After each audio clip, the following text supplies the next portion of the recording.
কেউ আপনাকে গালি দিল, কষ্ট দিল, ইচ্ছাই কিংবা অনিচ্ছায়, উত্তর দিবেন না, চুপ করে থাকবেন, ধৈর্য ধরবেন। এই ধৈর্যটা একদিন আপনাকে সফলতা পর্যন্ত পৌঁছায় দিবে।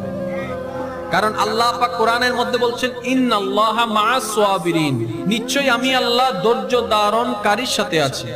আপনাকে কোন একটা কথা বললো যেটা আপনার অন্তরকে আঘাত করেছে, আপনাকে কষ্ট দিয়েছে, যেটা আপনার সহ্য হয়নি, এতদিন আমরা কি করেছি? প্রতি উত্তর দিয়েছি, একটা বললে 10টা শুনেছি, ঠিক না? মনে রাখবেন, কোনো কথায় কষ্ট পেয়ে উত্তর না দেওয়াটা, কানের মধ্যে না নেওয়াটাও একটা উত্তর। কেউ আপনাকে কোন একটা কথা বলেছে, আপনার কষ্ট লেগেছে, এই কথাটা আপনি শুনেও না শোনার ভাব করে রেখেছেন, না শোনার ভাবে থেকেছেন, না শোনার ভান করে রয়েছেন, এটাও কিন্তু এক প্রকার উত্তর হয়ে গেছে।